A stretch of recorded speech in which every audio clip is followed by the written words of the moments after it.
pick you apart. Oh! Big one for Walker and another one. Craig goes down. Oh, Craig in a world of trouble. Johnny Walker! Rio de Janeiro is yours tonight. Better now because he has calmed down. He takes his time now. Yes. That's why he's doing so good. This. Oh my God! Bruno Fajeda finds the target 10-0.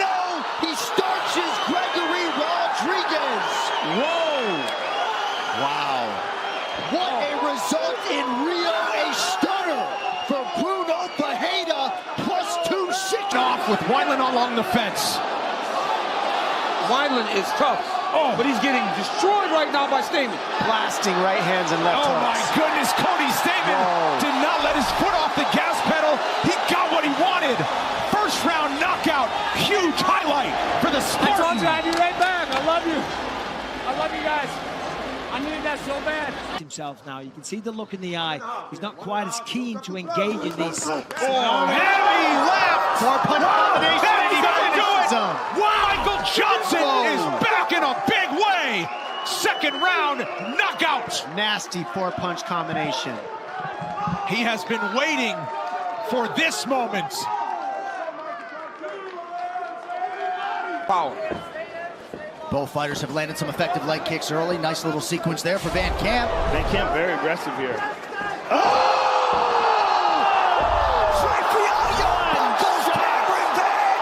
That left hook. That left hook was nasty. It was beautiful.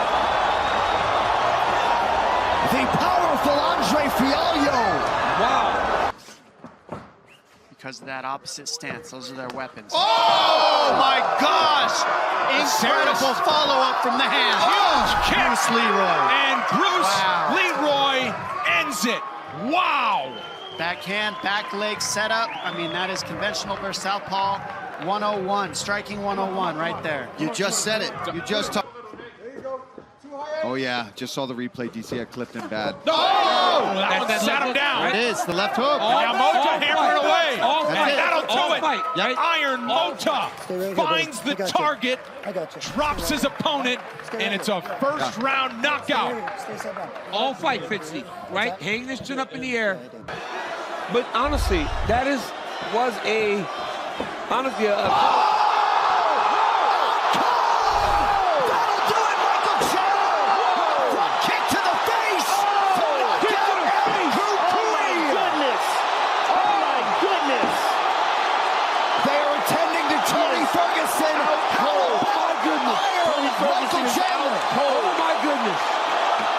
Oh, 10-8 for sure. That was a tough round for Miranda.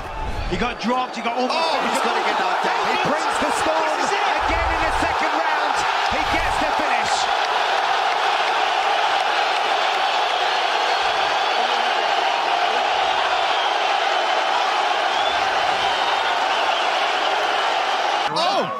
Oh, he hurt. Right hand hurt. Oh, and got a big right from Al Hassan.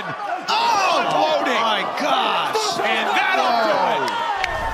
Second round, but still a knockout for the powerful Abdul Ras. Times Barboza's got Barboza does it again. Another highlight for the reel. Oh, he lands one. It is all over.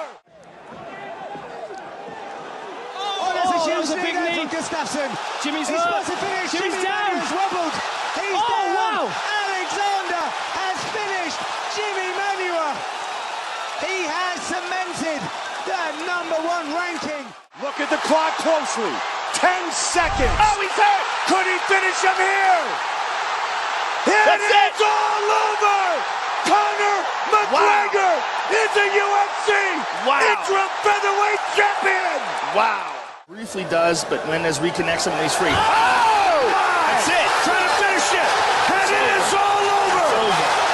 Jose Aldo knocks out Chad Mendes and remains.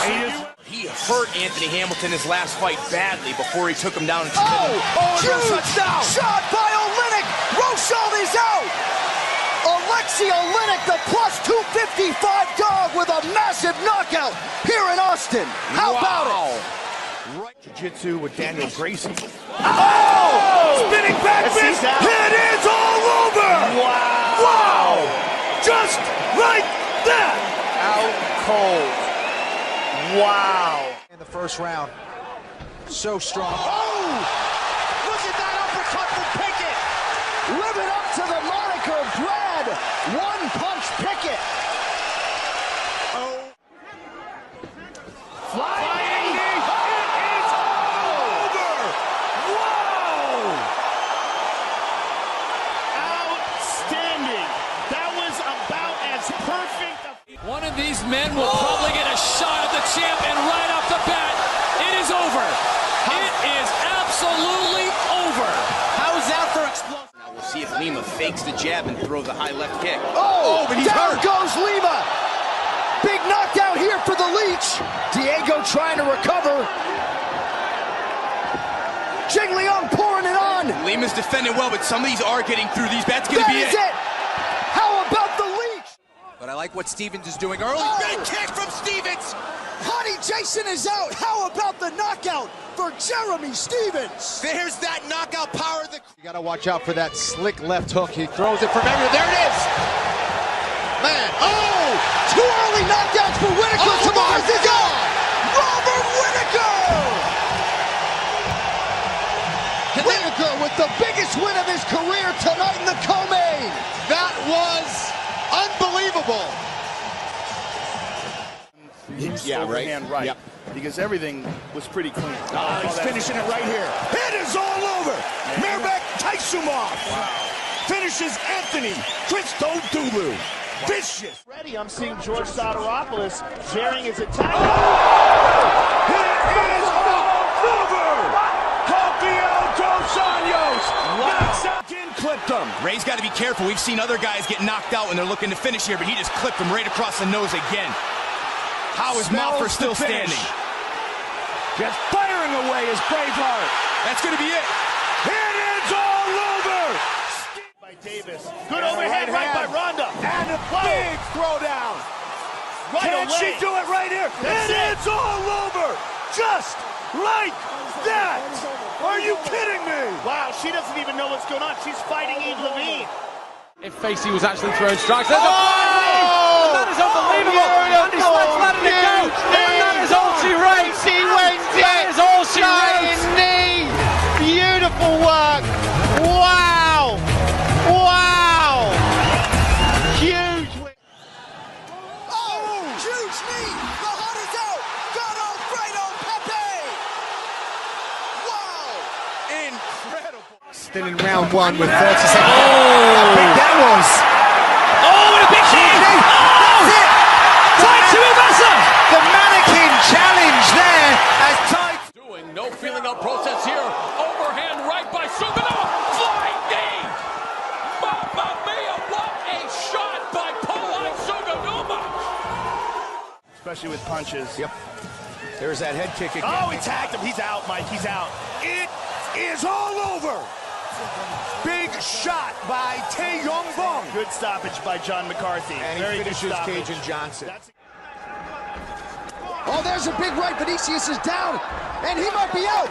He is what a right hand from Bongo Utinov. We talked about it. Wow.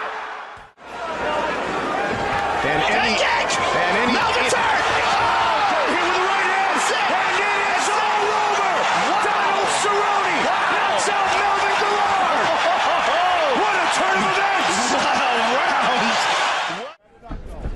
Oh, man. It is all over. Just like that. Wow. Wow, McKinney. Oh, that knocked him out. That's it. It's all. Artist today. Oh, knee. And he caught him.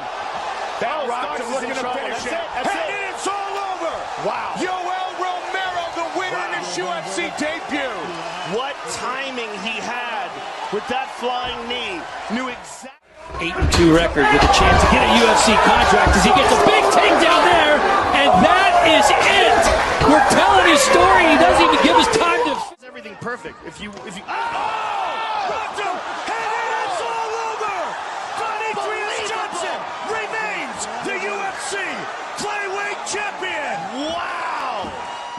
Time to dive into the realm of testosterone-infused hilarity.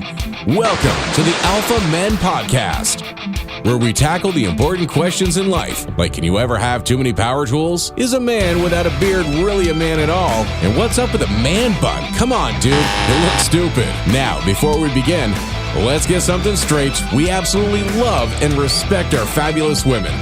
They're like the sun in our solar system. But fellas, let's face it, we're different species altogether.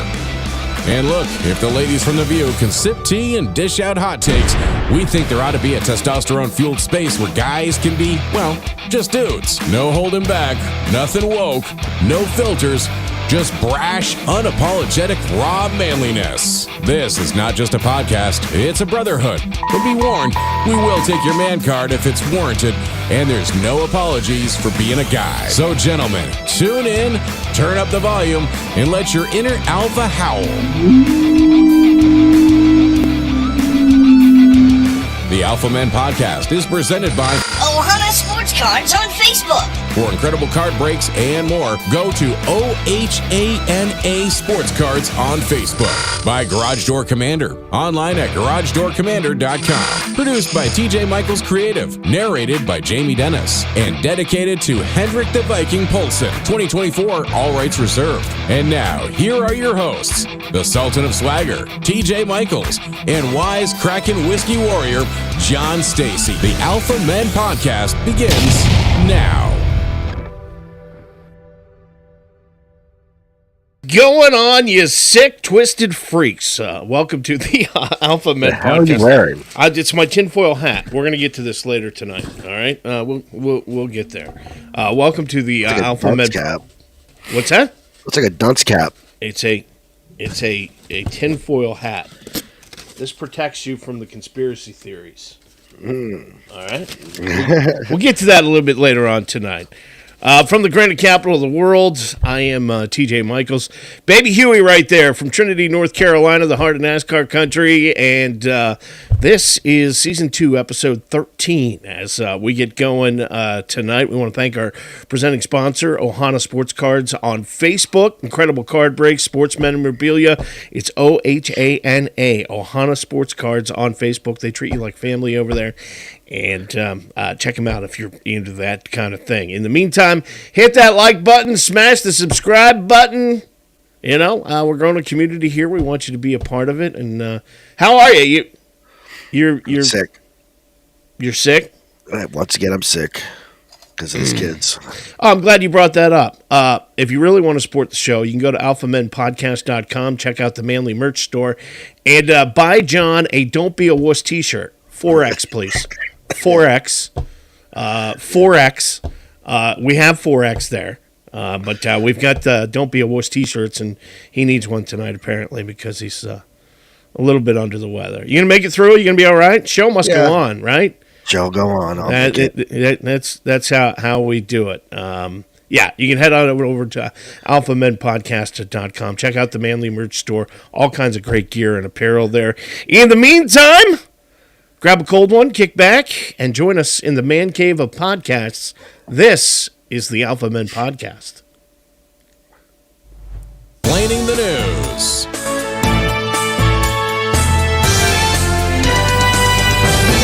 And good evening. Here's what happened this past week. Conjoined twin Abby Hensel, who shares a body with her sister Brittany, has gotten married.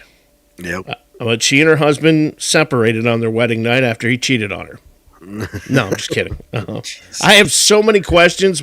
Most of them are just wrong. Okay? I think the rest of the world does too. Yeah, right. New survey says people who play video games for a long period of time increase their risk of erectile dysfunction. That in man news this week. The good news is they don't ever get laid anyway. So, yeah. Still, conspiracy theories about the collapse of the Baltimore Bridge are circulating all over the internet, and well, us smart folks know the truth. Princess Catherine sabotaged the boat. I mean, you know, where else could she have been all this time? It's true. Just saying. The online gambling site BetUS. This is a job for you, by the way, brother. All right? They are hiring a wiener connoisseur. to travel to Major League ballparks over the summer and measure the hot dogs. And when I think wiener connoisseur, I think of you. You know. I got it. I'm already. I got my wiener ruler. But nonetheless, no, they're looking for a wiener connoisseur because apparently the Kardashians were busy. Oh, Jesus. Security expert on CNN this week said, you should never try to record yourself if you're in a car that's submerged in water. Duh. I mean, I don't know.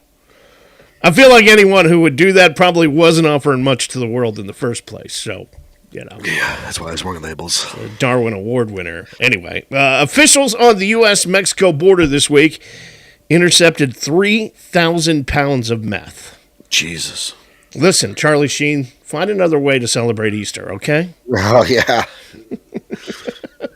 Florida Governor Ron DeSantis this week signed legislation banning children under 14 from signing up for social media accounts. But if you really want to keep your kids away from predators, just don't let them work for Nickelodeon. CEO of Boeing has announced his resignation. Hopefully he'll be replaced by someone who understands the nuts and bolts of running a jet manufacturing company. By the way, he was offered a golden parachute. Oh, Jesus. But he turned it down because the parachute was made by Boeing. Canada's maple syrup reserve hit a 16-year low this week. You know, the fact that this passes for news in Canada says all you need to know about Canada. All right? Hey. I'm just saying. Mm-hmm. Drug cartels are infiltrating Montana. Huh? Which explains the new hit Kevin Costner TV show Yellowstoned. All right, the most expensive drug in the world. Oh, I see what you're doing with that. It kind of blended together, so sorry. Yeah. Most expensive drug in the world is a new gene therapy drug. It's for a rare hereditary disease that costs $4.25 million. Who has that kind of money? I don't know. Still nowhere near the amount Oprah Winfrey spends on Ozempic each week, though.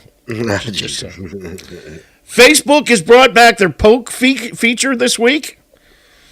And Kevin Spacey replied, I like the old way better. In showbiz news, sources say the feds who raided Diddy's home seized guns, phones, and dozens of notebooks with potential future nicknames. Kanye West, by the way, blew off Diddy after a recent concert in Los Angeles. Here's the deal. You know you're toxic when Kanye is like, sorry, dude, I can't even be with you. You know, it's just that's sounded to set the bar there. Not good for Diddy. I think Diddy's pretty much done. I hope not. That's all there is to it. I had respect for that guy. Steven Spielberg calls Dune 2 oh, Jesus. One of the greatest sci-fi films ever. And he says the movie delivers a rousing climax. But you should try the popcorn bucket. Just saying. Oh, God. Willie Nelson's 4th of July picnic. Going to be held in Camden, New Jersey this year. Chemists all over the world will be watching to see what happens when secondhand pot smoke mixes with meth. Arnold Schwarzenegger, we hope he's doing well. Had to have a pacemaker installed this week. And in totally unrelated news, in the next Terminator movie, Arnold is defeated by a microwave oven. Bob Barker's estate hitting the market this week. They're selling off Bob Barker's house, which I think, is a total missed opportunity. Imagine if they just gave it away during a showcase showdown or something. That would be wouldn't that be cool? $238,000. Yeah, I just think that'd be a lot better. The floating door from the Titanic auction sold at auction this week. Now, it's a movie prop, right? It's not actually off the boat. $719,000. But the buyer had to promise never to let Leonardo DiCaprio lay on it. It's just the comment about Bob Barker's place. Yeah. With Happy Gilmore 2 coming out, Happy will win it this time. That's it. Yeah, absolutely. I just got to point this out. Major movie flaw in Titanic. There was plenty of room on that damn door for Leonardo DiCaprio to get up there and be with her. Jack Dawson didn't have to die. All right. I'll never let go, and she lets go. Yeah. Come on. Yeah. I'll never let go. Goodbye. See ya. Kim Kardashian and Odell Beckham Jr. have split this week. For Beckham, this means he can go back to focusing on TDs rather than STDs. And finally, Shakira released her new album on Friday. It's called Las Mujeres Ya No Lloran, which in Spanish means back taxes. Really? That's Mensplaining the News this week on the Alpha Men Podcast. Sometimes we drink stuff we're not proud of.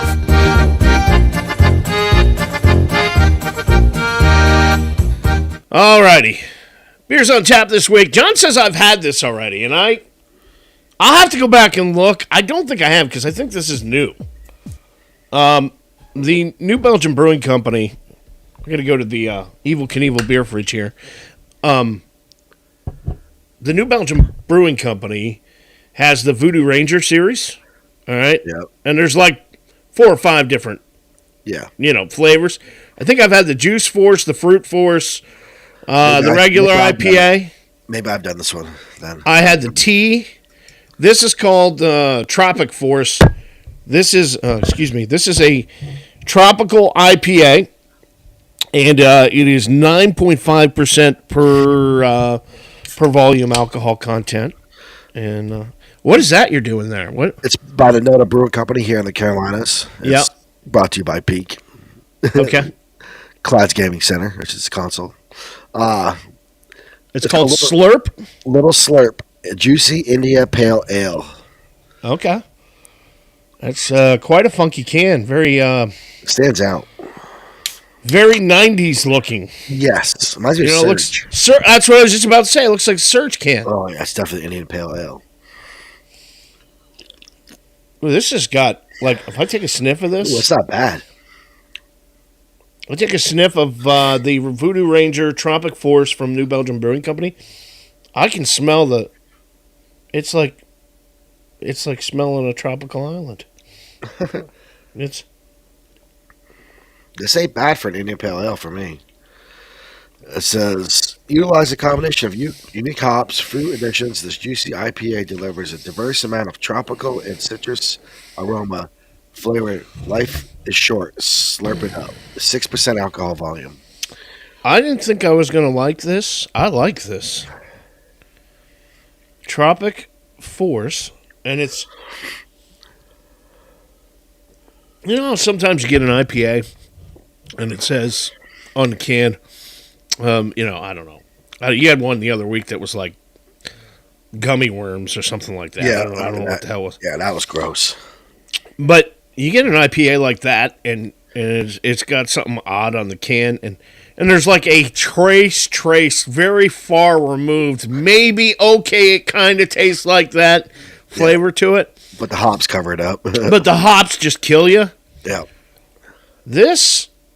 The hops are there, but they're not overwhelming. And one drink, everybody knows the rules. Yeah.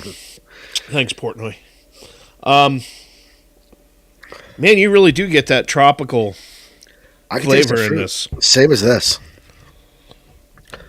This is good. Hoppy. I would buy this a lot, actually. What do you give it? I think this is a 4.5 out of 5. Wow. I'm going to give this a 4. It's good, but... This is a solid IPA. This is a good IPA. We got to go back and look at all the shows. And, grapefruit flavor, yeah. It definitely has a grapefruit flavor for the little slurp. He's got the same beers downstairs. Oh, okay. All righty. Oh. Yep. A solid 4.5 for me on this. You're going 4 on Little Slurp. What's the name of that? Bad. What's the name of that company? Noda Brewing Company, right out of Charlotte, North Carolina. All right. Very, very cool. Yeah, it's pretty good. Check it out. Look for it wherever you buy your beverages, and that's Beers on Tap this week on the Alpha Men Podcast. Nothing more manly than motorsports. These are John's Red Flag Moments.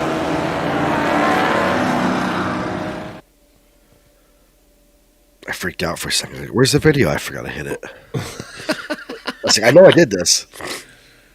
It's not racing, but I saw it on TikTok and it was pretty good. Well, you couldn't use that. I saw this. Yeah, I might have sent that to you. I saw it yesterday. I don't think you did. Yeah, but yeah. This thing's just cruising along. This guy's just cruising along. And is that a Ford Bronco? Is that like a new Bronco? It looks like or a Land Rover. All right. But you'll see this guy start. His door is open. You know, he shuts the door. Yeah. Besides, he's gonna take it jet skiing a little bit in the water on the beach. The guy on the beach is like, I'm out. Yeah.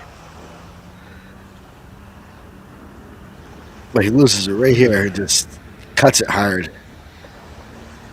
Oh, the ass end's gone. Oh, man. Is that him flying? Yeah. Holy crap. Right there. Yeah, red flag on the speedway. Red flag on the speedway. And he does the belly flop, too. Or a back flop. Dude, right I give the roll a 9. I give the dismount a 10. Yeah, and he gets out of it. Then he realizes he's injured. He's like, oh, my leg. You know what happens? That guy gets out of that. These guys come over like, how much you want to bet? He like first thing he said was like Pee Wee Herman. I meant to do that. Yeah, yeah, that's pretty wild. There you go. That's a good video. John's red flag moment this week on the Alpha Men Podcast. From the old couch.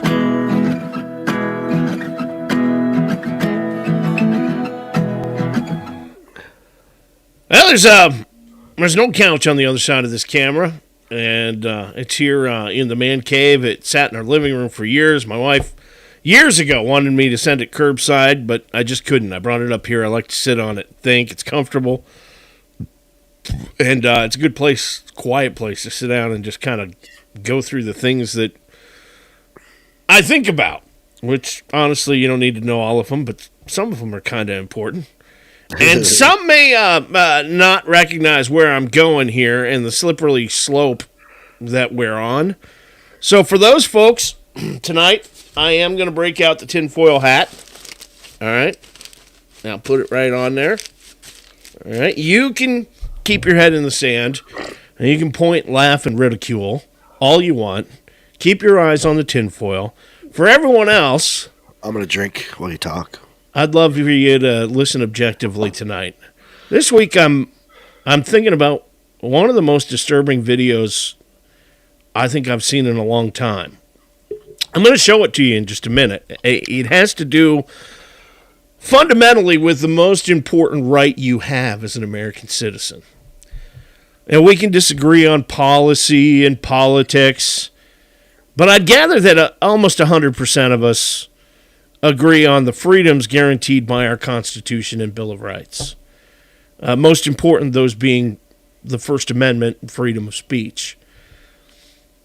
You know, look, it's an election year, and that means there's tons of buzzwords out there, phrases that are designed to get you to feel or react in a particular way, to cloud a pretty clear concept, a tried and true idea that, you know, has made the United States of America the greatest country on the face of and history of the planet. None of those principles have been co-opted more by politicians than the First Amendment, which is, you know, Congress shall make no law respecting an establishment of religion or prohibiting the free exercise thereof, or abridging the freedom of speech or of the press, or of the right of people to peaceably assemble and to petition the government for a redress of grievances. That's the First Amendment. It's a pretty simple sentence. There is no real interpretation of it. Short of yelling fire in a crowded theater, we have a freedom of speech in this country. Mm-hmm. Or do we? Ask yourself that. Do we really have the freedom of speech? Now, I talk to you about those buzzwords and phrases that are out there because it's an election year.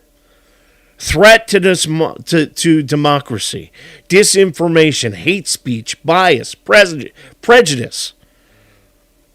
All of these words right now currently are being used by the left to do one thing, and that's to attack the First Amendment to the Constitution. Let's be clear, the First Amendment wasn't created by the founders to protect speech about baskets of fluffy, furry, cute little puppies. It was created to protect American citizens from their own government for wildly unpopular, some deem dangerous speech. That's why it exists. All right? Before we get to the video, I want to break down some of these phrases for you. Threat to democracy. How many times have you heard that in the last 4 months? America, it seems to me like the left is constantly saying it's a threat to democracy.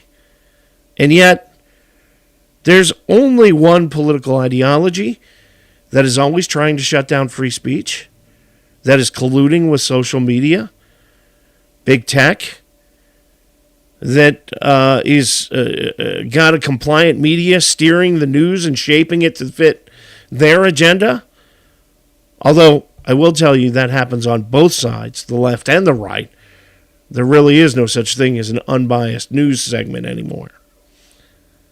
But threat or end to democracy as we know it, the left is so dramatic. It's a flat-out scare tactic. From the very people who are more of a threat to democracy than anything we've ever seen before. A party of liberals who've embraced socialism and Marxism. And I've come to find out over the last couple of years that whatever the left is accusing you of doing, they're doing it themselves and projecting it on you. Electing Donald Trump to a second term is the end of democracy as we know it. Drama, right? It's kind of like Antifa, the anti-fascist movement, which by anyone's account is the most fascist thing we've ever seen in this country. So let's move on. Disinformation. What does that mean? The translation is, we control the narrative. If it's not our narrative, it's disinformation. Well, who decides what's disinformation? The government, the media, big tech? You mean all of these folks who are in bed together? Yeah, no thanks. I'll stick with the First Amendment. Hate speech, bias, prejudice? Again, who decides? Who decides what's biased, what's hate speech, or what's prejudice? Truth of the matter is, freedom of speech works. I'd rather know I'm talking to a racist and rather know what his ideas are up front, or her ideas, than have them guard their wording because of some word police. Well, people say it's complicated, TJ. We have the internet and social media, and news and opinion travel at lightning speed these days. And you're right about all of those things. Other than it's complicated. Because it's not complicated. It's a fundamental right. And where does that right come from? It doesn't come from a politician, and it doesn't come from a government. The founders considered the right to freedom of speech to be an unalienable right. Not given by the government, not given by man, but given by God, the Creator. The founders believed that God-given rights precede human law, and they designed their government to secure those rights. All right, now that we have all of that in the clear, let's look at one of these videos, or this video. It is the most disturbing video that I've seen in a long time. It comes from Stillwater, Oklahoma, and it comes from a woman named Rola Abdeljawad, who ironically is not conservative, who most likely wouldn't consider herself on the right side of the political spectrum. And I personally disagree with her on what she's posted online. But she posted on Facebook that she disagreed with Israel's actions in Gaza. But none of her posts were violent. They didn't call for violence. And while I disagree with the post, me, you, and a dog named Boo should be defending her right to say it. But here's what happened. Something very, very nefarious. Watch this.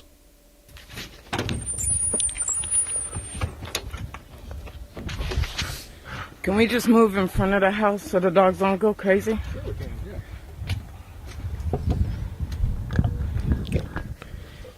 I need you to identify yourself and let me take imagery of your IDs. I'm not going to share my credentials on the phone. So you said you were with the FBI? And why won't you show me your credentials? We did. I didn't take a look at them. I said, 1 second, I'll be right back.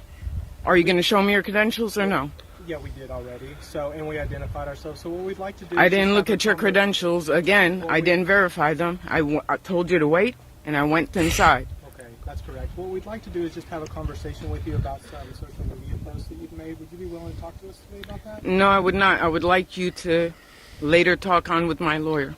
Okay. Do you have identification cards? No. No. I'll get back to you. Okay. All right. Do you mind just having your attorney contact the FBI office in Oklahoma City? What's the number? What are the names of the agents? I'll Google it for you. Why does an FBI agent have to Google the number? Wow. I mean, in his defense, we can't remember our own phone numbers for our house sometimes. No. Okay. You know what I'm saying? Yeah. By yourself. Again, I did not take a look.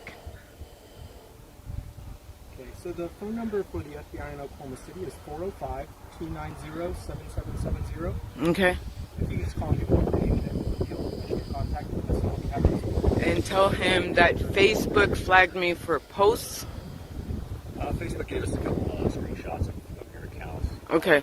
So we no longer live in a free country and we can't say what we want? No, we totally do. That's why we're not here to arrest you or anything like that. Well, you can't arrest me for freedom of speech. We live in America. Correct. Exactly. So it's kind of weird that you want to come talk to me about me exercising my freedom of speech. We do this every day, all day long. Talk to Okay. It's just an effort Really? to stay safe, make sure that nobody has any ill will or bad intent or anything like that.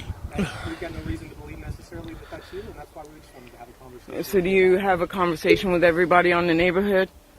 Do you have information with anybody else in the neighborhood? I mean, all I've done is exercise my right as an American citizen on a public social media platform with my personal opinions. Correct? Okay. Most of the individuals, right, in America, especially older generation, right, have Facebook. Are you questioning all the citizens in America? He just said he does it all day long. Okay, so you have concerns about my personal opinions? If you don't want to talk to us, then you can... I'm definitely not going to have a talk with you. Well, thank you for your time this morning, and feel free to reach out to us. Okay, they're so-called FBI.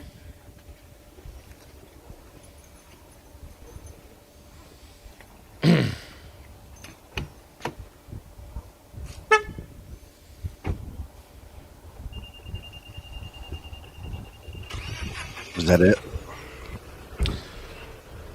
Nothing that this woman posted was violent or called for violence.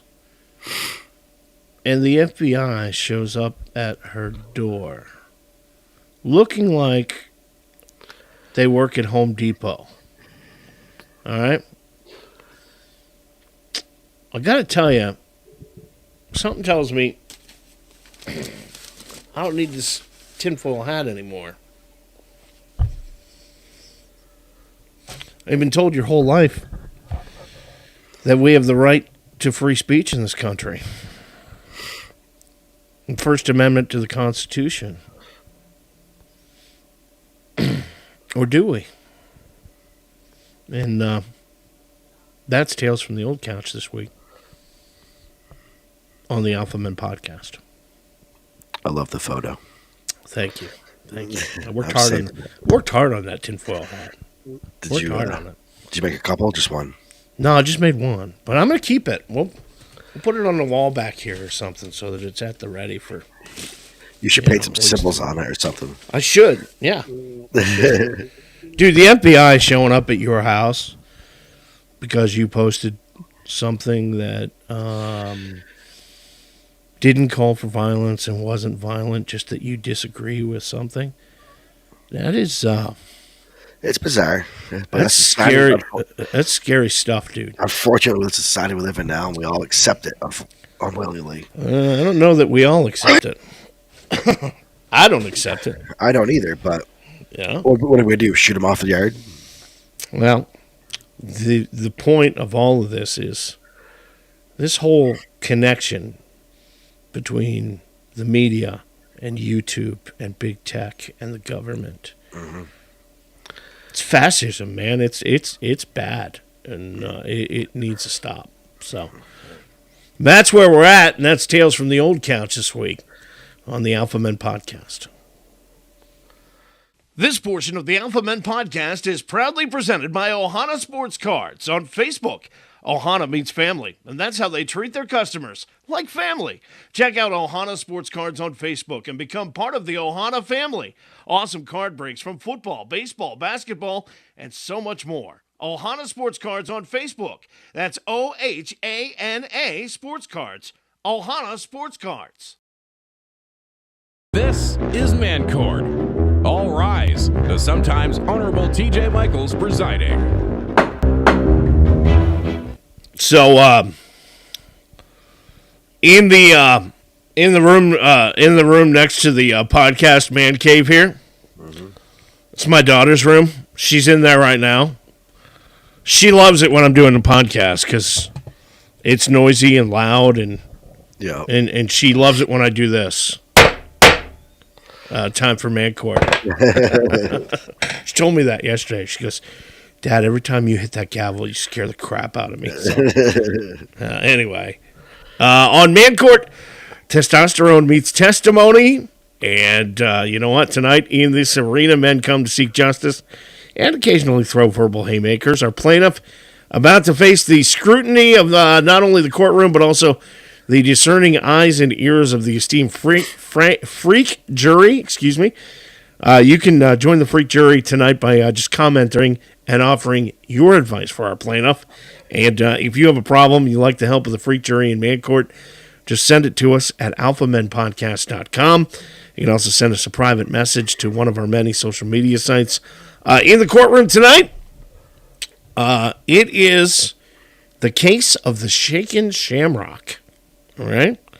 All right. Our plaintiff is Chris, Dorchester, Massachusetts. Another one from Dorchester. It must be big in Dorchester. I don't know. Docket number 240402. Chris writes, Hey, TJ and John, big time family dilemma here. I'm hoping maybe you can help me out on Man Court. I need a verdict because I'm torn about this situation. I don't know what to do. Chris writes, My mother was incredibly proud of her Irish ancestry. My sister and I grew up singing Irish songs.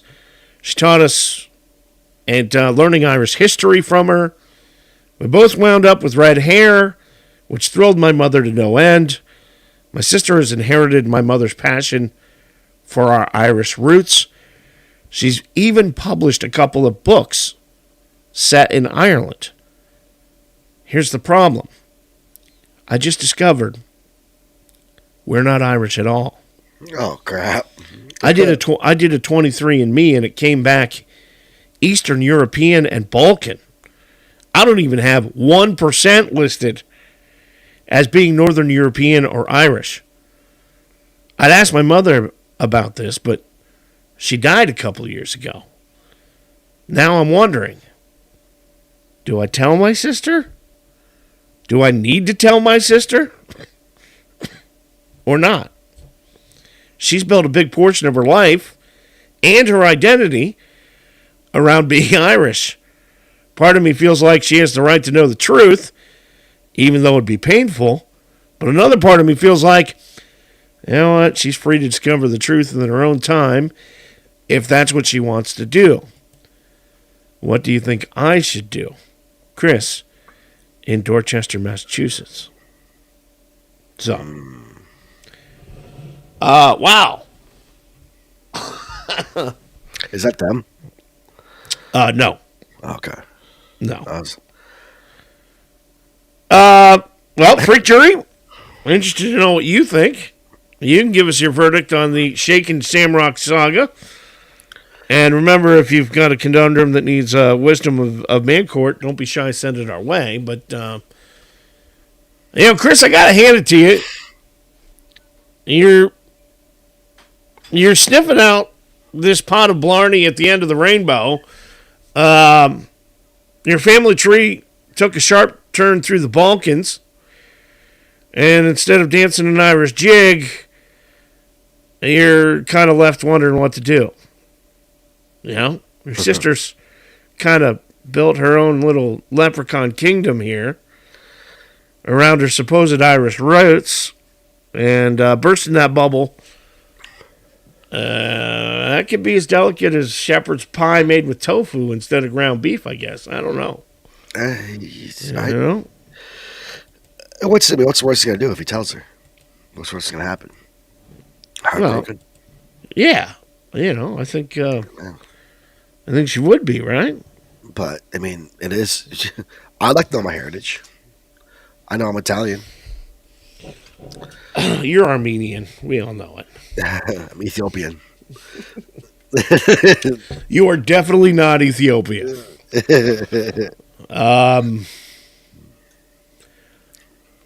Well, yeah, I think you tell her, right?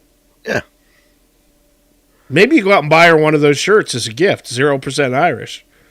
And then you wrap it up and Michelle says, Your history could be people who started in Eastern Europe and then made their way to Ireland before ending up in the U.S. And also could have some Irish, even if it doesn't show up because you don't inherit genes equally. That's true. That's true. You also could just live the rest of your life identifying as Irish. I mean, we identify as all kinds of things in this country, And who really? We're mutts. And who really knows, right? Yeah. Yeah, I think you tell her. I really do. Honesty is the stout of brotherhood, my friend. Right? So, I think you tell her. And the truth might sting like a shot of Jameson, but in the end, it's better than living a lie as thin as a potato famine, I guess. I don't know. I'm trying to make the connection to Ireland here, but Erin go bra. You tell her and she accepts it. Like Michelle says, have her take the test. Yeah. Yeah, maybe her tests come back completely different, and then you realize that you're adopted. Surprise! You're either adopted or that 23andMe is a bunch of hogwash. Okay, which is quite possible. It's possible. My wife did it. Yeah. Yeah. And what religion is she? Oh, I forgot. She had a bunch of stuff. She was a mutt. Yeah. Well, she was mostly French, but I think Chris should tell your sister. That's the verdict tonight. Man Court on the Alpha Men podcast. He's pressing him for the top spot. He is out in the outside groove. Some debris on the back straightaway. All righty. Well, this week, NASCAR. First time putting wet racing tires out to start a race. Yeah, and they didn't have the windshield wipers installed on the cars, right? Nope. So the biggest concern was watching for rooster tails to get on the windshield, which it didn't. Yeah. And those tires wore out right around the expected, between 30 to 40 laps. And about lap 35, they were starting to deteriorate. So, that was it. Those tires turned out good. So NASCAR, obviously, in non-racing conditions, has done a ton of testing with these tires. Oh, They yeah. didn't just throw them on the car and go, let's see what happens. You know, that didn't happen, right? So they kind of knew what was going to happen, but the speeds weren't off either. The speeds were pretty consistent with slicks. But race conditions are not the same as test conditions.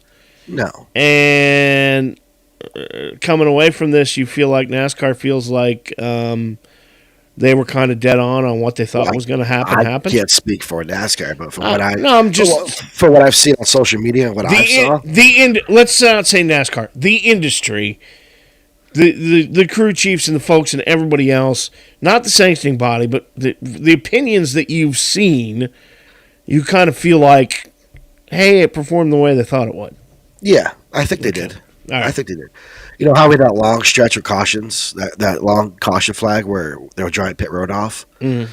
They had to dry it off because if they would have came in and tried to stop under competition, they would have slid right into each other. Well, and you got to be happy about this. NASCAR's got to be happy about this because now we're showing that, hey, if we prepare right and there is a threat of rain, we're not staying here an extra day. We're not asking fans to come back. Tracks. We wouldn't do that Talladega or Daytona. Right, but not yet anyway, right? Yeah, I mean, technology changes, testing happens. Yep. At some point, they could get to a point where Daytona, Talladega, they're running rain tires. That'd be cool. You know? And that means if you're there watching the race, not real good thing because you're going to sit there in the rain and watch it. There was a lot of people there sitting in the rain. But, I was like, whoa. You know, I'm not a fan of sitting in the rain, but if you're at home and you want to watch the race, it takes the weather element, for the most part, out of it, you know. Now, obviously, if it's a freaking monsoon downpour, all the rain tires in the world ain't going to save you. Now, puddling, rooster tails, stuff like that, where you're going to hydroplane, it's not going to work. Right. But they did a job. Goodyear did a good job with these tires. Well, I want to go back to the Xfinity race. The Xfinity race, we had the guy throw the rear end of his car at another driver. Joey Gase. Gase, which was awesome. And everybody was like, oh, he was walking on this hot track. Yeah. Okay, first of all, he was already on the track. Okay. All right. Yes. Okay, he moved towards the guy as he came around, but he didn't get anywhere close to him. And he threw the bumper cover at the guy, which is a great souvenir. I mean, it's just all there is to it. Yeah, I want to see stuff like I don't want to put people and drivers in danger, but I want to see those tempers, dude. I want to see that stuff. That's what makes NASCAR compelling. And Joey's a very calm and collective kid, so I was very surprised to see him lose his temper. I didn't even check today. Did they find him? What's the deal in it? I don't even know. You know? You didn't even look either. Yeah. All right. So I assume there's a fine coming. Yeah, I was trying to find the video of it real quick, but it's great. It's great. If you can't find it, that's fine. People can look it up. That's you know. Excuse me. Joey Gase and just type in Joey Gase and Danny Hamlin won after Martin Truex dominated the race. Little controversy. Martin Truex not happy. I saw that after. I saw that actually today. I didn't see it. Feels like Denny Hamlin jumped the start. Okay, NASCAR looked at it. NASCAR determined that it wasn't enough that it changed the outcome or that he didn't jump the start. And you know, that's the kind of thing when it comes to that kind of stuff. You guys, I mean, we'll have restart after restart after restart if it's not absolutely completely blatant. Okay? In my mind, that kind of stuff has to be absolutely, completely blatant in order for it to... And being as close as it was, I don't think they could make a decision. Yeah. I sit in the room, I hear it. I mean, I'll never discuss it up here. That's not allowed, and it's not my place to do so because I'm not making that decision. Right. So, but I mean, so this is when I will win tell number. You, they reviewed it. Yeah. For like 15 to 20 minutes. So, so this is win number 2 for Hamlin this year. Yeah. Yeah. So, got the push on the Netflix special. But the racing through 7 races at first was kind of sketchy. But he's coming on now, and we'll have to see. That would go to the pineapple to the paperclip. Yeah. Going to the paperclip. My first time in 7 seasons. I'm not going. Yeah, you're going to be at Thompson Motor Speedway this weekend in Connecticut, right? Everybody wants to work for NASCAR. I work my ranks throughout the ranks. Local series to touring to NASCAR. Yep. I'm like, send me back to the farm teams. I want to go. Right. So I'm going to go to the mods this weekend up in Connecticut for the icebreaker. Thompson Motor Speedway. Thompson, yeah, I'm excited. Very cool. Very, very cool. And paperclip.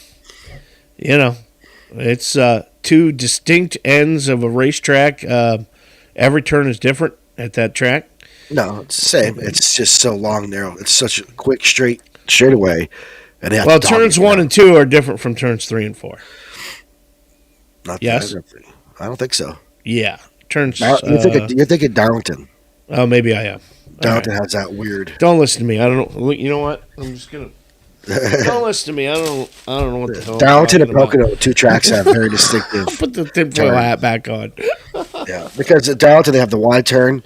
Yeah. Coming out, then it narrowed down to the thinner turn. And it's Tame the Black Lady track. There you go. There you go. So. Racing Sunday. That's our racing rundown this week on the Alpha Men podcast. Let's go see some idiots.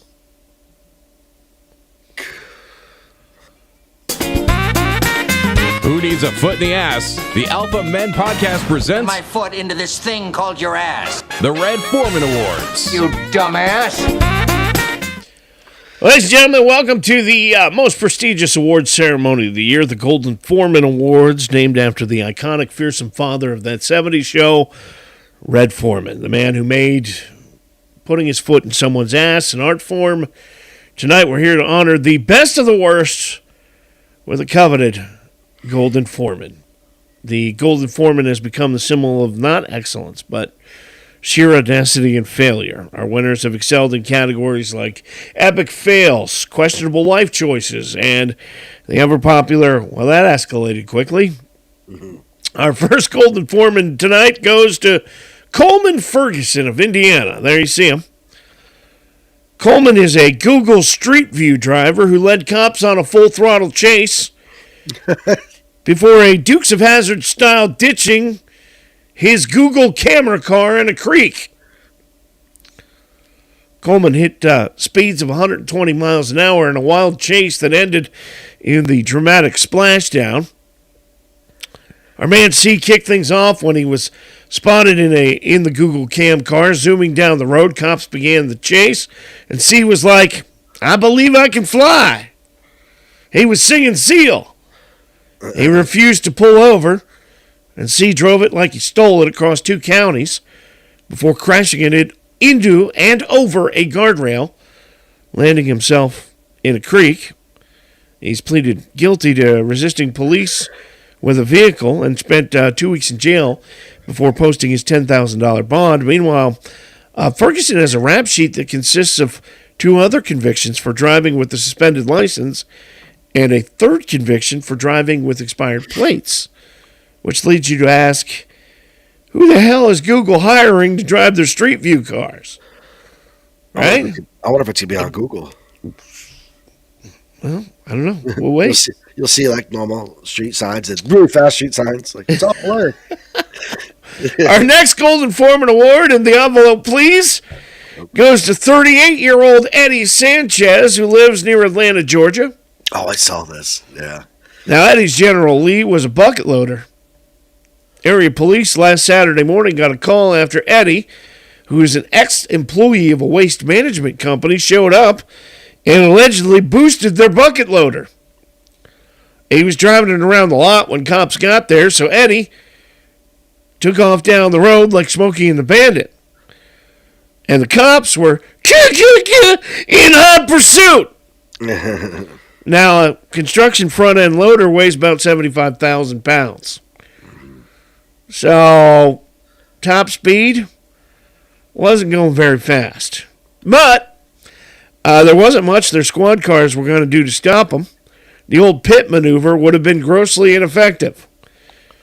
That's when a quick-thinking cop returned to the business and talked a current employee into hopping into another bucket loader to chase him down.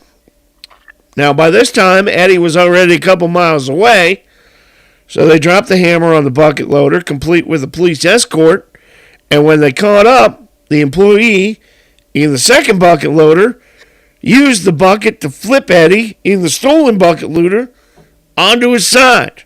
Yeah. And we have the video. Roll the tape. This is unbelievable.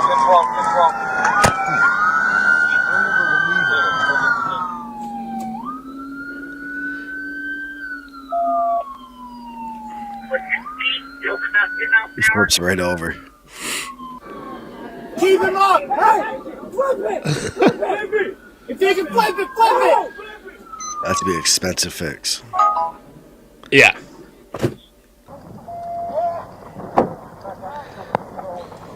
Yeah, you're going to jail. Eddie's facing charges for theft, obstruction, criminal damage to property, eluding police, and reckless driving. Dumbass.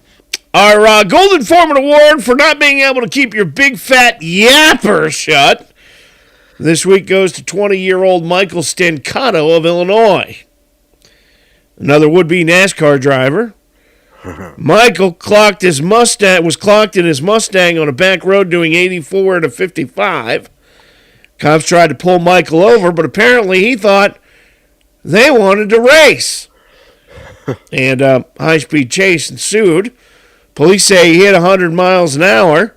It's not clear what the idiot's top speed was, but he claims it was closer to 200. The chase ended when he hit a curb. Then he had to be wrestled to the ground and tased. After they had him in custody, he started bragging about it. Told the cops he saw his speedometer hit 170. Listen, Michael. If you break the law and you get arrested, maybe you don't brag about how much you broke the law. You have the right to remain silent. That's the first key word. I'm just saying. Yeah. They haven't said if it's true or not, but he can expect it to come up in court. They arrested him for criminal mischief, criminal recklessness, and resisting arrest. And finally, our final Golden Foreman this week for Dumbass of the Week goes to 46-year-old Michelle Young of Burlington, Iowa. She looks stable. She looks sane, right? Yeah. She's clearly a lunatic. She is under fire after allegedly setting fire to a stranger's front porch. Oh, Jesus. Fire and police responded to the incident after the homeowner reported a porch fire captured by security cameras, which showed a woman identified as Michelle, 46, Young, Michelle, of Burlington, igniting something on the porch. Young claims she thought the home belonged to a friend, noting a sign that read, "Witches Welcome." She says she identifies with that. Good for you. When questioned by officers, Young admitted to starting the fire, but insisted she had no intention of harming anyone. She also mentioned she picked up miscellaneous items in the neighborhood, including a car taillight, tinfoil, bark, and a lawn flag during her 2-hour stroll. Despite her assertion that she believed the porch belonged to her friend, her actions resulted in her arrest. She's been charged with reckless use of fire, explosives, destructive devices, and possession of drug paraphernalia. Go figure. That's a big surprise there, right? Like I would have never guessed. Yeah. Dumbass. You dumbass. That's the Red Foreman Awards this week on the Alpha Men Podcast. Some bright people out there. Or is it crap on the Alpha Men Podcast? All righty, fact or crap this week. Chris Farley and The Simpsons. Okay. You ask why? Why? Because Chris Farley actually appeared on The Simpsons twice, and we'll give that one. We'll give that one to you free. Okay. All right, that's a fact. Okay. Fact or crap? Here we go. The Simpsons didn't get their own show until more than 2 years after they premiered on another show called The Tracy Ullman Show. Fact or crap? Fact. That is fact. The Tracy Ullman shorts were only a minute long. First one aired April 19th, 1987. The first episode of The Simpsons was a Christmas special on December 17th, 1989. I know that. But think about that. 1989. Yeah. Wow. That's a long time doing shows. 99, 2009, That's a lot of 29. dropping. Dude, that's a lot. How much ink they've used. Yeah, really. Number 2. Christopher Crosby Farley's first film role was a movie called Tommy Boy. Fact or crap? I think it was Tommy Boy, if I'm right. I'm going to say fact. Damn. Wayne's World. He played a security guard at an Alice Cooper concert. Oh, God, that's right. And he was also in Wayne's World 2, by the way, as a character named Milton. No word on... I don't know if those were two related, those characters were related or not, but nonetheless. All right. Number 3. The word... The heck is that? That's in the file. That's from a couple weeks ago. I was wondering why I was in there. All right. The word "dough" wasn't in the original Simpsons script. It just said Homer lets out annoying grunt. Fact or crap? Crap. That is fact. Dan Castellaneta does his voice, and he came up with it on the fly. Huh. So, there you go. Chris Farley wrote almost all of his own SNL skits. That's how I picture Chris Farley. That's this one. That's Dan Castellaneta. There you go. Chris Farley wrote almost all of his own. I believe it. Fact. Fact or crap? Fact. He didn't write any of them. I'm sucking right now. He was just a brilliant performer. According to David Spade, he tried to write a skit once called Puppy Lawyer, and it was terrible. So, there you go. Number 5. The Simpsons have 5 fingers on each hand, and that makes them different than other cartoons who only have 4. Fact or crap? I'm trying to visualize it. I don't think they have 5. Crap. They don't have 5. You're correct. They do have 4 fingers. Almost all cartoons in the U.S. do. You know why? No. Because back when Disney started drawing, it was easier to draw 4 fingers. There is one rare cartoon where characters have 5 fingers, and that is, come on, Bobby, King of the Hill. Huh. I didn't know that. So there you go. Number 6. Farley's motivational speaker character, Matt Foley, was based on a real guy named Matt Foley. Fact or crap?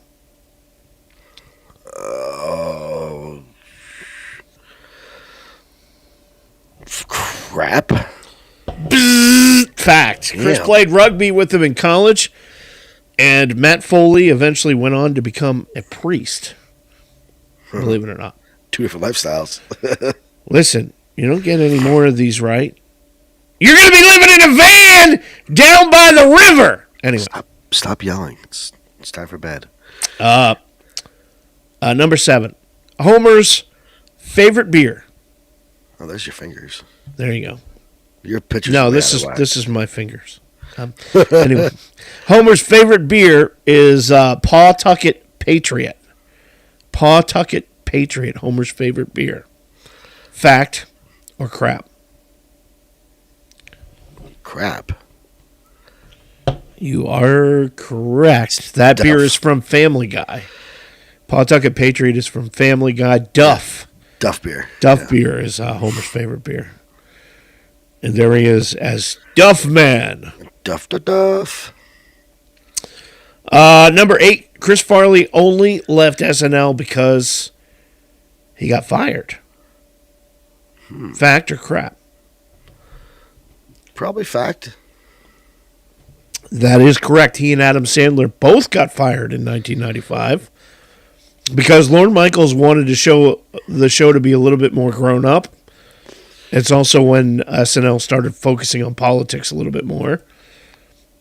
Imagine that you're the guy that fired Adam Sandler and Chris Farley, two of the greatest, right? They're idiots. Crazy. Number 9, if Bart aged in real time, he'd be older than Macaulay Culkin today. Fact or crap? Oh, in real time? Mm-hmm. Maybe 29. What is he, like 8 or 10 years old? He's 10 on the show. Okay. So it's been 19 years, so 29. 89, 99, 2009, 2019, and 35 years. So 35, no. He'd be 45. Ooh. I think they're the same age, wouldn't they be? No. I'm guessing now, so I'm gonna go fact. Bzzz. Damn. Macaulay Culkin will be 42 in August. I knew he was close to my age. I just couldn't know. Bart is 45. If he aged, he doesn't ever age, obviously, on the show. But he does. Look at him right there. Wow, that's like a dream sequence thing. All right, last one. Producers once discussed a live-action Beavis and Butthead movie starring Chris Farley and David Spade. Fact or crap? That'd be awesome. I hope it's fact. Please. It is fact. Yes, Farley would have played Butthead. Yeah. Spade would have played Beavis. The idea got scrapped pretty early on. Mike Judge went on to make the movie Beavis and Butthead Do America and made it animated instead. Oh, imagine those two. Oh, God, that'd been hilarious. It would have been. I don't know. I think Farley was too much of a big man to play Beavis, but nonetheless. That'd have been fun to watch. I think he got like half of them right. Yeah. That wasn't that good. Usually I kill these things, but I wasn't even keeping track, to be honest with you. I have no idea. It doesn't matter anyway. I sucked on that one. It's not like you're going to win a case of lizard testicles for winning or anything like that. So whatever.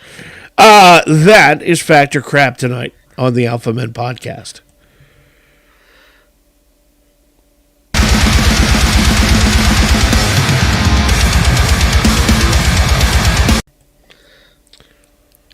Okay. I changed it on you. I'm seeing that. I was expecting something totally different. I know you were. Remember I said I was going to talk about beer? Yeah. Well, I did some research yesterday on some beer. Holy crap. Okay. Arctic Nail Ale is number one most expensive beer in the world. At one time, one of their cases of beer sold for $503,000. Arctic Ale from Allsops? Arctic Nail Ale. Yep. Why is it so expensive? So they very limited basis they make it, and they make about 30 bottles at a time when they do make it. Okay. It's made, it can vary from 1 year to 15 years. Depends on the yeast, the hops, and when they want to build it or make it. No kidding. So they're about $800 a bottle for the newer stuff. Between $800 to $1,850 for a 500 milliliter bottle. It's 10% alcohol. Wow. Yeah. So I'm doing. That's expensive beer. That's the most expensive. I'm doing top to bottom. Okay. Number 2 is Brew Dogs. This thing is cool as hell. That's the octanail right there. That's the. Okay, that's the $503,000 case. This is the original All Stops Arctic Ale. Yeah. That was $503. Okay. This is the $800 a bottle. Wow. That one. Yeah. Look at that bottle. What the F? It's a squirrel. It's served in the squirrel. There's only 12 bottles made at a time, and it's keeping its rarity. It's cost about $765 a bottle. It's got an APV of a 5.5%. Are both of those squirrels? Oh, yeah. Because the other one looks like an otter. It kind of looks like a penguin.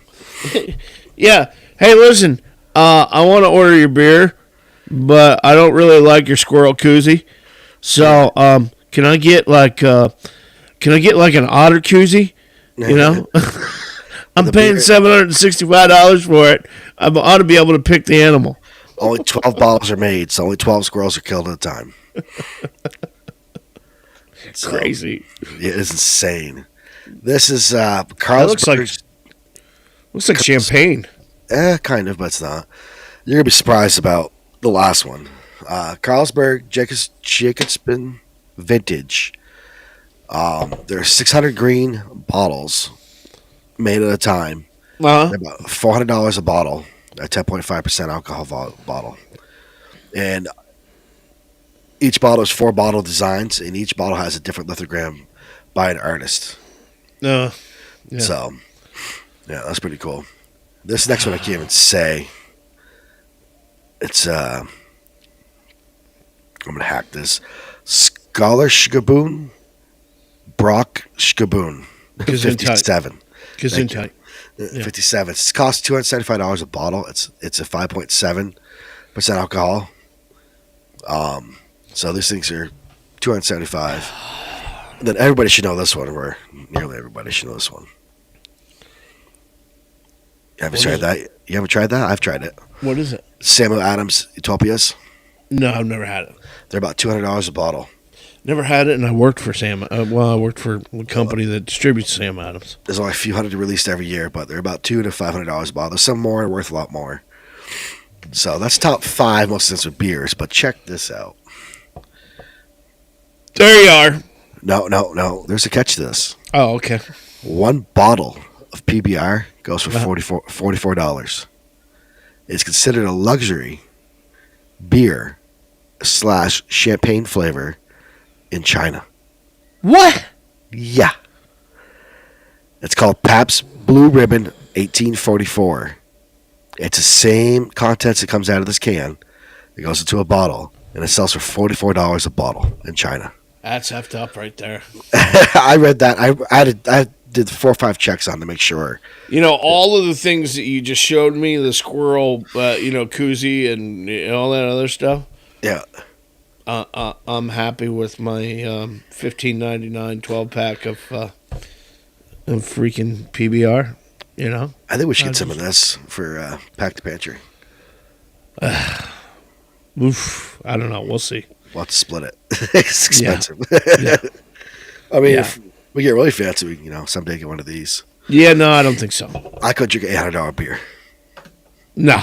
So, but at one time, this beer here, a case of this, a 12-pack, sold for $503,000. That's crazy. Yeah. That's crazy. It was 90 years old. Top 5 tonight on the Alpha Men Podcast. Yep. This portion of the Alpha Men Podcast is proudly presented by Ohana Sports Cards on Facebook. Ohana means family, and that's how they treat their customers, like family. Check out Ohana Sports Cards on Facebook and become part of the Ohana family. Awesome card breaks from football, baseball, basketball, and so much more. Ohana Sports Cards on Facebook. That's OHANA Sports Cards. Ohana Sports Cards. Men on Sports, a segment we call Your Team Sucks.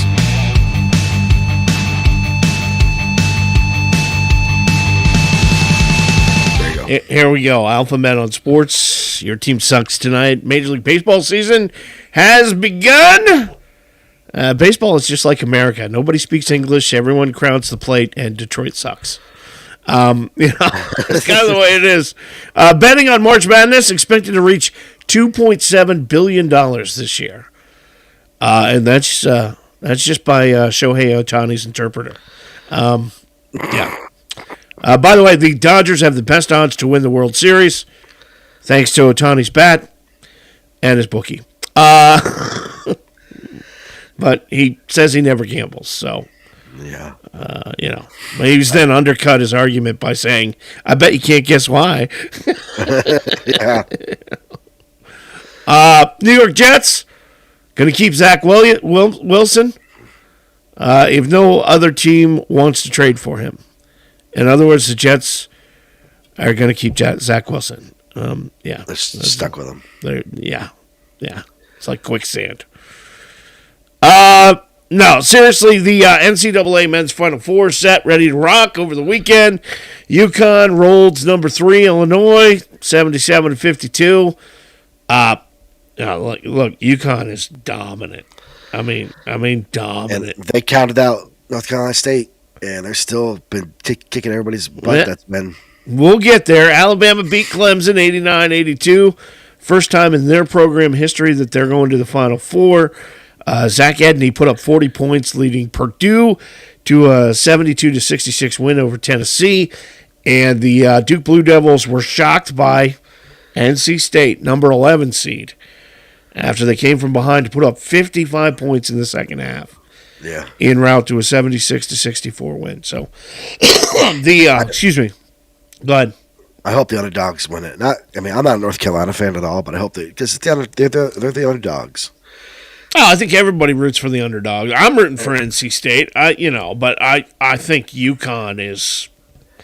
I didn't watch college basketball until this year. UConn is so dominant, so dominant. I look, anything's possible. That's why they play the games, right? I mean, but and of course nobody expected NC State to come out and put up 55 in the second half of that game with Duke, but they did. So you never know what's going to happen. But Saturday, Final Four games going to be played. NC State versus Purdue on TBS at 10 after 6, and at 10 and 9, Alabama versus UConn, also on TBS. And by the way, the championship game Monday, tip off at 9:20. But the Huskies remain the favorites. Purdue Boilermakers following close behind. The odds: UConn -195, Purdue +205, North Carolina State, Alabama +1600. If you're betting, so your biggest payday would be. I am. Yeah, your biggest payday would be if NC State or Alabama could somehow manage to pull off a miracle. $2,500 if they win. But so far, no one has shown any kind of ability to stop the Huskies. So meanwhile, these days you can't seem to have a major sporting event without some kind of conspiracy theory. Hold on a minute. Oh, here's the hat. As a guest on the Connecticut Scoreboard podcast, UConn Huskies forward Alex Caravan said he thinks the balls are overinflated. He added fuel to the speculation that the NCAA men's basketball tournament has its own Inflategate scandal brewing. He says he feels like the basketballs being used in the tournament have been overinflated, which has led to poor three-point shooting and problems dribbling. Okay, I'm taking it back off. Anyway, so that's the deal on the men's Final Four. Women's Final Four now locked in last night. LSU, Iowa. Caitlin Clark's show rolls on. Yep. 41 points led the Hawkeyes to a 94-87 win over LSU, who, by the way, weren't present for the national anthem. LSU, you suck. Anyway, UConn versus USC. The Huskies able to outlast the one-seeded USC to advance to 80-73. 28-point performance by Paige Buchers.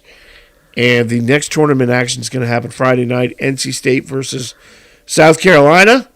UConn versus Iowa. Championship game going to be played Sunday afternoon at 3 o'clock. Yep.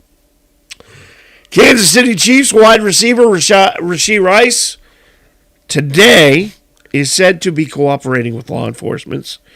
Yesterday, they were looking for him. Police want to know more about a serious car accident that occurred Saturday evening. According to law officials in Dallas, a vehicle that was believed to be registered or leased to Rice was involved in a crash. Reportedly, the drivers of a Corvette and Lamborghini were speeding in the far left lane on the North Central Expressway, and the Lambo traveled onto the shoulder, hit the center median wall, causing a chain reaction collision involving 4 other vehicles. 6 vehicles in all were said to be involved in the crash. The occupants of the Corvette and Lamborghini fled the scene. 2 drivers were reportedly treated for minor injuries. Others were taken to the hospital. And we have the video. I didn't watch this yet. Coming up on the left. Oh, boy. Fucking idiots. Yeah. 2 drivers reportedly treated for minor injury. 2 others taken to the hospital, also with minor injuries. A police call sheet obtained by the Dallas Morning News says police now believe Rice was the driver of the Corvette. So we will see how that all works out. Finally, there are now a set of rules being reported concerning the Mike Tyson-Jake Paul fight set for July 20th at that hole that the freaking Cowgirls play in, AT&T Stadium in Arlington, Texas. One of the best stadiums, yeah. Yeah, okay, whatever. Here are the circumstances under which each fighter will be duking it out. 16-ounce gloves. 10 ounces are normally the standard for prize fights. 2-minute rounds. 3 minutes are normally the standard. No official judges. Unless there's a knockout, there will be no winner named. Each fighter has to pass an EEG or EKG test, and there will be no headgear worn by either fighter. So, listen, it's always was, always is, always was gonna be an exhibition fight. Freaking Tyson's 57 freaking years old. I mean, come on. So, Jake Paul's management, however, is saying that the stuff that was released is not true. Fake news, they're saying. But, look, Tyson's training appears to be in amazing shape. He looks scary, dude. He does. He does. He does. So, no tickets have officially gone on sale yet. Anyone who thinks they bought tickets has been scammed. But 85,000 people have already registered to buy tickets once they go on sale. So, yeah. And it hasn't been officially called an exhibition fight yet, but it's going to be. That's all there's to it. That's Your Team Sucks, the Alpha Men on Sports tonight on the Alpha Men Podcast. Hidden Heroes.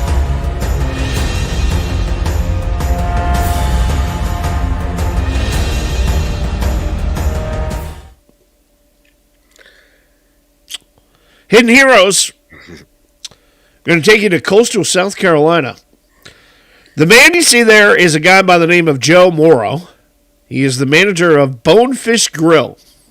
He's being hailed as a hero this week after rescuing a couple trapped in their car after a 3-vehicle crash. When Morrow heard the crash, he acted swiftly, rushing to the scene to find the couple unable to open their car door. But he acted quickly and with some courage. He managed to pry open the car door, pull the couple to safety just before the vehicle burst into flames.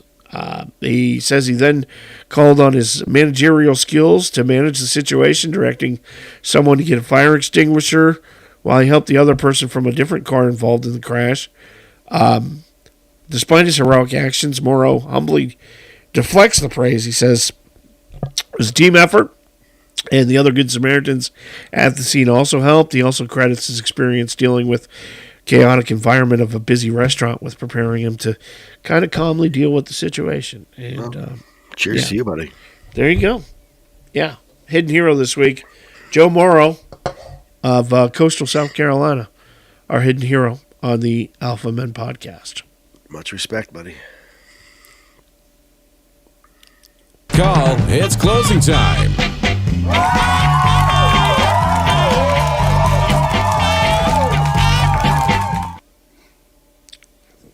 It is, What? Oh, it's playing on you again? Well, it is closing time because I'm out of beer. This is really good, by the way. Well, at least it isn't that juice stuff. Yeah. It's not bad. I got a question for you at closing time tonight. Do you like being lied to? Depends. I don't think anybody likes being lied to. When you find out you've been lied to, how do you react? The reason I am, yeah. How do you react once you find out you've been lied to? Pissed, annoyed, yeah, not trustworthy. Yeah, I'm cracking my NyQuil. The reason I ask is because the media in this country is flat out of control. Yep. The Trump derangement syndrome has reached epic proportions. 91 indictments. It's all about justice. It has nothing to do with his run for president. I hate to inform you, but even Maury Povich would be like, that is a lie. Okay? All right? It's total BS. You know how I know? Let's take a hop on the Wayback Machine tonight and go back a week. You remember before the appellate court in New York stepped in and lowered the bond for DJT from the $464 million to $175 million? Yep. The media in this country was foaming at the mouth at the prospect that broke dawn, as they called him for exactly one day before it blew up in their face. He was going to have to sell some properties.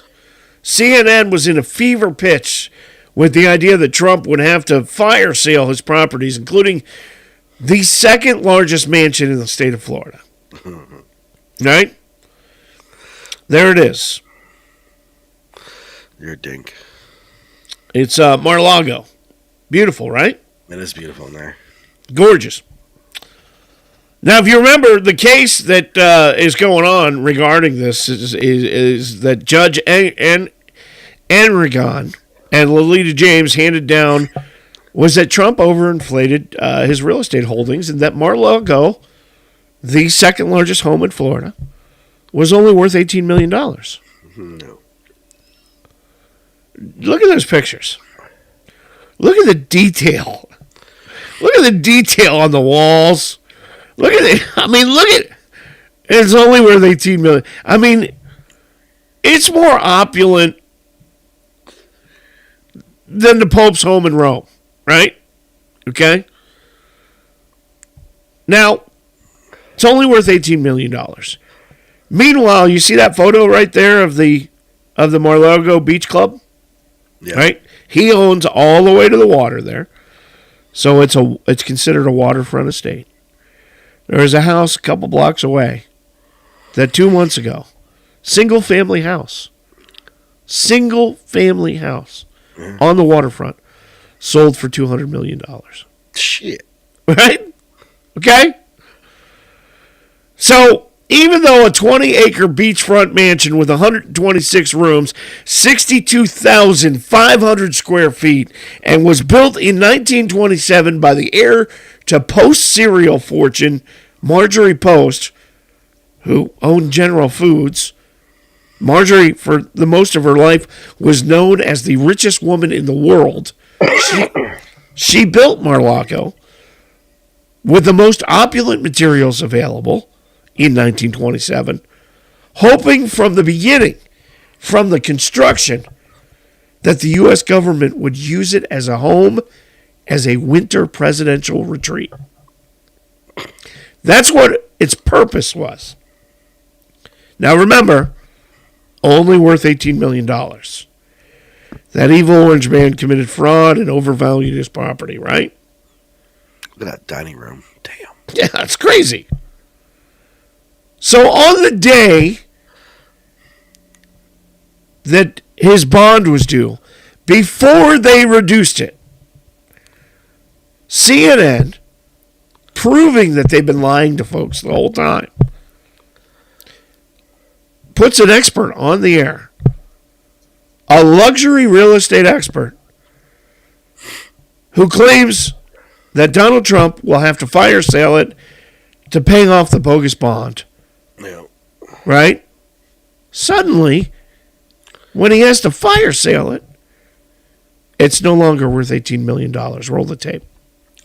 Whoa, was ready for that. You need at least 30 days to get any of these properties sold. But the property that you alluded to, Mar-a-Lago, potentially that could be something that could be sold quickly. I think the valuation is something in the hundreds of millions, and I think there could be a buyer for something like that. And that would be literally, if you're talking about doing that between now and Monday, that's picking up the phone, calling someone, and them literally writing a check. Yeah, I mean, there could be plenty of international people who want to buy that property. I mean, there's properties that are priced at 150 and 200 million that are nearby that. And they're smaller, much smaller. Way smaller, right? Now, that is Bess Friedman. She works for a luxury real estate firm, one of the most accredited in the world, called Brown, Harris, and Stevens. And she completely destroys the entire narrative that CNN, the media, and the sham of a case has been pushing the whole time. Because when you fire sale something, you sell it for what? Half? 25% of what it's worth? It's got a cool statue in the yard, too. Right. Right? So, there's more. There's more from Bess Friedman. Go ahead, roll it. Oh, I gotta move your statue first. Hold on. There you go. And Palm Beach is like the NVIDIA, of real estate. It's just shot up like a rocket. And people do want to live there. They've moved there. So I think that would be the best case scenario as to proper if he's trying to sell quickly. I would encourage that. So, all right. Now, that's $240 million estimated. I mean, who knows? You know, he's a desperate seller. In this case, someone picks up the phone and makes that call this week. So I don't know what it would be. That's still half of what it would be. We should buy that. Did you see that last slide there? No. Trump Plaza.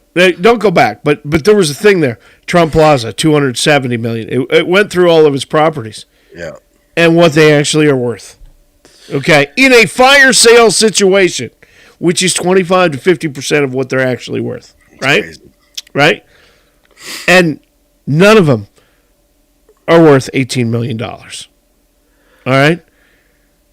During this segment, did it ever dawn on the producers at CNN that everything they had been telling the American people about this case is a lie? And as this woman continues to talk, were there not producers who were in her ear or the host of the show who had the idea, holy crap, this woman has just destroyed this case and shows that we've been lying the whole time?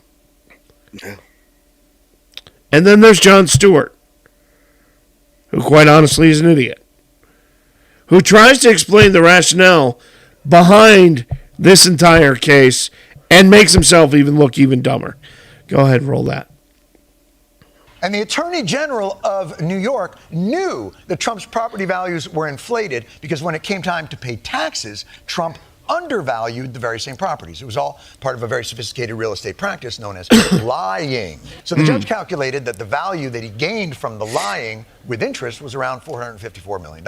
Now, you might be saying to yourself, well, that sounds pretty straightforward. Whatever gains you got from lying, you have to pay back. Well, that's because you're a f***ing idiot. And the Attorney General... No, I'm not. And listen, if you have zero experience in finance and real estate and you're brain dead, a TV viewer who believes everything that they hear on the boob tube, Jon Stewart sounds right there, right? Only, how is Donald Trump responsible for the tax assessments on his properties? He's not. He doesn't set the assessed value. The local government sets the assessed value, right? Yeah. So how is that anywhere?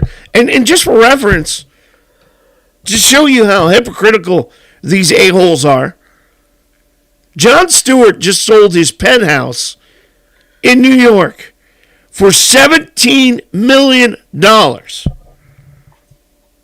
you know what it was assessed as, the tax value? No. $800,000. Indict him! Indict him!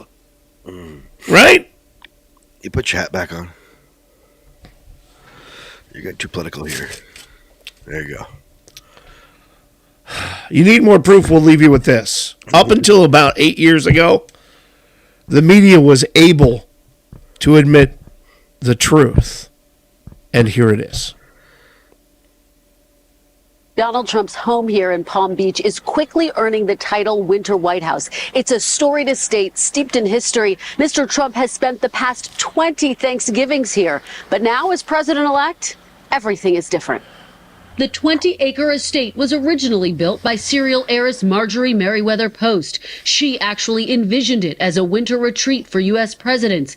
Now, some say it's the most valuable parcel of land anywhere in Florida.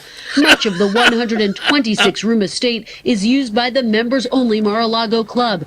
Donald Trump's home here in Palm Beach is quickly earning the title Winter White House. Valuable real estate holding in the entire state.